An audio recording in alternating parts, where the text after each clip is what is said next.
My name is Tuba Siddiqui. I have scored 617 marks.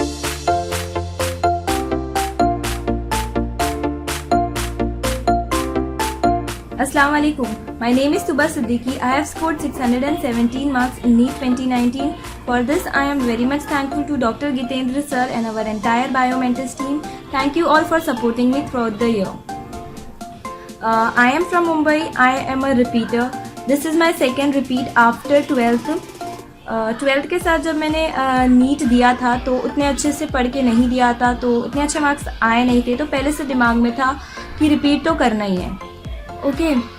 तो मतलब 10th तक मैंने कभी भी कोई ट्यूशन ज्वाइन नहीं किया था. 11th में ज़रूरत महसूस हुई तो घर के ही थोड़ी दूर पर एक क्लासेस ज्वाइन कर ली थी, जहाँ पे लेकिन बेसिकली बोर्ड्स की ही पढ़ाई करवाई जाती थी. तो नीट की पढ़ाई तो कुछ हुई नहीं थी. बोर्ड्स के बाद जो थोड़ा सा टाइम मिलता है उसमें ही जो भी पढ़ पाई थी वो पढ़ लिया था और नीट दे दिया था. तो पहले से दिमाग में रिपीट करने का प्लान था. तो फर्स्ट टाइम जब रिपीट किया था तो भी क्लियर नहीं हो पाया. मतलब MBBS गवर्नमेंट कॉलेज तो मिल ही नहीं पा रहा था. मैंने अपने आप को एनालाइज किया तो पाया कि गलती मेरी ही थी. फर्स्ट टाइम रिपीट के टाइम पे मेरे दिमाग में ये बात आ गई थी कि मेरे पास तो पूरा 1 साल है. 1 साल में तो मैं पूरा अच्छे से पढ़ के एकदम अच्छे से दे सकती हूँ और मेरे अच्छे से मार्क्स तो आ ही जाएंगे. 1 साल है, कितना ज़्यादा टाइम लग रहा था मुझे वो 1 साल का टाइम. और स्टार्टिंग में मैं इंस्टीट्यूट के ऊपर रिसर्च करती थी कि कौन सा इंस्टीट्यूट ज्वाइन करूँ रिपीट करने के लिए. तो उसमें बहुत टाइम वेस्ट कर लिया. हर इंस्टीट्यूट के टीचर्स को कंपेयर करना और वहाँ के जो स्टूडेंट्स अच्छे निकलते सबको कंपेयर करना. और उसके बाद मैंने इंस्टीट्यूट ज्वाइन किया. थोड़ा लेट ज्वाइन करा था. बहुत ही जाना माना इंस्टीट्यूट ज्वाइन किया था. पर अपने आप को मतलब ओवर कॉन्फिडेंट हो गई थी कि आराम से हो जाएगा ये वो. और उसके मतलब इसी सब की वजह से इतना अच्छा मार्क्स तो आया नहीं मेरा. तो फिर फैसला किया कि नहीं, अब सेकेंड रिपीट करना है. और बहुत बुरा फील हुआ था कि 1 साल मैंने मतलब उतना फोकस रह के पढ़ाई नहीं करी. मैंने बहुत हल्के में ले लिया तो अच्छा नहीं लगा. और मुझे अपने फादर के और पैसे वेस्ट नहीं करने थे ऐसे इंस्टीट्यूट्स में देकर. तो मैंने सोचा कि नहीं, मैं सेल्फ स्टडी करूँगी घर पे रहकर एकदम अच्छे से, क्योंकि एक बार इंस्टीट्यूट का एक्सपीरियंस तो हो ही गया था. तो इसके लिए मैं यूट्यूब पे वीडियोस सर्च करती थी. जो भी कॉन्सेप्ट्स केमिस्ट्री फिज़िक्स में जो भी कॉन्सेप्ट्स नहीं अच्छे होते थे, बायोलॉजी में भी, तो वो यूट्यूब पे वीडियोस देख लेती थी और मतलब अपने डाउट सॉल्व कर लेती थी. तो एक दिन स्क्रॉल करते हुए मुझे बायोमेंटर्स की लिंक मिल गई. डॉक्टर गितेंद्र सर का वीडियो आया था, कोई वीडियो आया था सेल चैप्टर का ही. तो मैंने उसको देखा. मुझे बहुत अच्छा लगा. मैंने कुछ दिन तक उनके वीडियो लेक्चर्स देखते रही. मुझे इतना अच्छा लगा, मैंने सोचा नहीं, इनके साथ ही रह के प्रिपेयर करना चाहिए. तो मैं बायोमेंटर्स से जुड़ गई and I think that is the best thing that has happened to me. Thank you so much sir again. Okay. तो मेरे सेकेंड रिपीट के टाइम मैंने बायोलॉजी मेनली बायोमेंटर्स पे डॉक्टर हितेंद्र सर के सारे लेक्चर्स देखे थे. बिकॉज वी ऑल नो कि नीट के लिए बायोलॉजी में NCERT तो एकदम अच्छे से पढ़ी हुई होनी चाहिए. उसकी एक एक लाइन एकदम अच्छे से समझी हुई होनी चाहिए. उसके डायग्राम्स एग्जैक्टली याद कर लें तो बहुत अच्छा होगा. बिकॉज आजकल डायग्राम बेस्ड क्वेश्चंस बहुत कॉमन हो रहे हैं.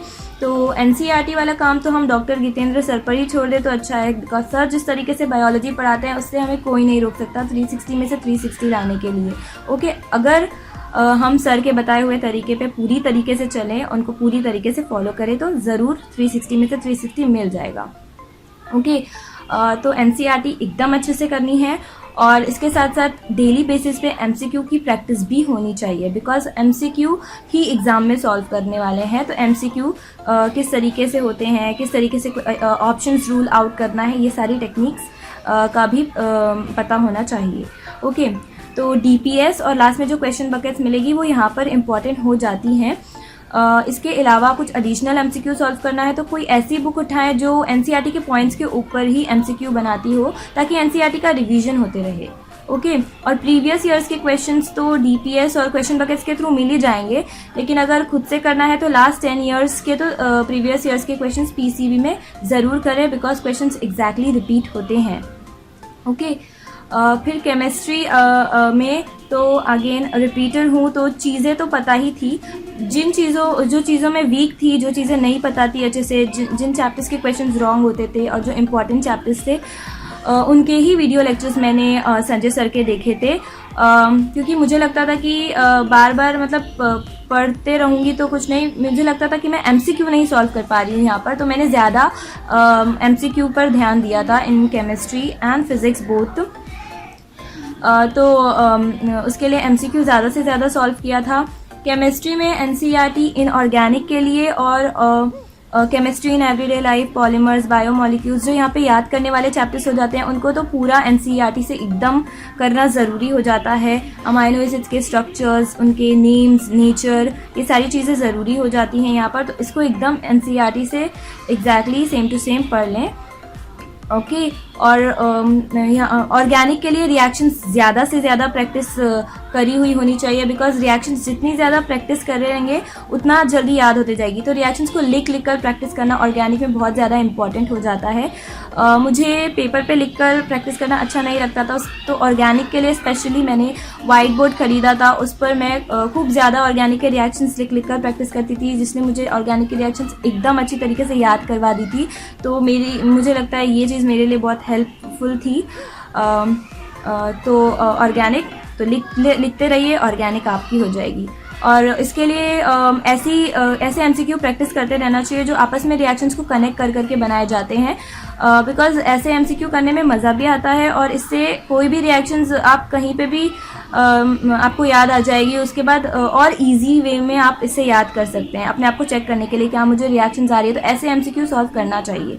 ओके फिर फिज़िक्स में अगेन मैंने अमर सर के ओनली इम्पॉर्टेंट चैप्टर्स के ही लेक्चर्स देखे थे, जिन चैप्टर्स के मेरे कॉन्सेप्ट्स वीक थे उनके लेक्चर्स देखे थे, बिकॉज फिज़िक्स में जो चीज़ मुझे सीखनी थी वो क्वेश्चन सॉल्विंग स्ट्रैटेजी थी। तो उसके लिए मैंने अपने घर से थोड़ी ही दूर पर एक ट्यूशन फिज़िक्स की ज्वाइन कर ली थी, जहाँ पे बेसिकली रेगुलर बेसिस में MCQ प्रैक्टिस करने जाती थी, किस तरीके से मैं कम टाइम में ज़्यादा से ज़्यादा MCQ को मैनेज कर लूँ ताकि मैं ये सीख जाऊँ, तो वहाँ पर मैं जाती थी। उसके बाद नीट 2019 OMR बेस्ड था, तो मेरी OMR की प्रैक्टिस भी बनी रहे, इसके लिए मैंने जहाँ पे फिज़िक्स का ट्यूशन लिया था मैंने वहाँ पे PCB की टेस्ट सीरीज़ ले ली थी, ताकि क्लासरूम एटमॉस्फेयर में बैठकर मैं OMR की प्रैक्टिस भी करते रहूँ। तो आई थिंक उसने मेरी बहुत हेल्प की है। अगर ऐसा कुछ नहीं ज्वाइन कर रहे हैं तो घर पर जब बायोमेट्रिक्स के टेस्ट दे रहे हैं तो OMR के साथ करिए, क्योंकि पता नहीं इस बार का नीट OMR बेस्ड है या ऑनलाइन है, तो जो भी होगा OMR के साथ अगर आपकी प्रैक्टिस रहेगी तो अच्छा रहेगा ना, आपको एटलीस्ट आपकी प्रैक्टिस रहेगी। तो OMR के साथ प्रैक्टिस करिए। और जो भी बायोमेट्रिक्स पे ऑनलाइन टेस्ट होते हैं उनको बिल्कुल नहीं छोड़ना है, बिल्कुल भी नहीं छोड़ना है। अगर सिलेबस नहीं भी कंप्लीट हो रहा है तो भी टेस्ट देने की कोशिश करनी है, बिकॉज टेस्ट बताते हैं कि हम कहाँ स्टैंड करते हैं, और वो बहुत ज़्यादा ज़रूरी होता है अपने आप को जानना, मतलब प्रिपरेशन ईयर में अपने आप को जानना कि मैं कहाँ स्टैंड करती हूँ, बिकॉज कंपटीशन बहुत टफ होते जा रहा है, हर कोई पढ़ रहा है, तो हमको बिल्कुल भी ढीला नहीं पड़ना है।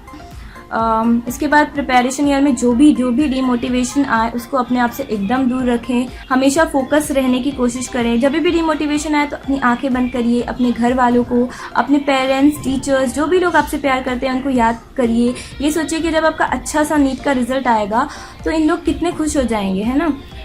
मैंने ये चीज़ एक्सपीरियंस की है, बहुत अच्छा लगता है। बस अपने इन लोगों के बारे में सोचते रहिए और अपना बेस्ट देते रहिए, हर दिन अपने आप को और बेटर करने की कोशिश करिए, तो इंशाल्लाह कामयाबी आपकी होगी। Thank you, all the best.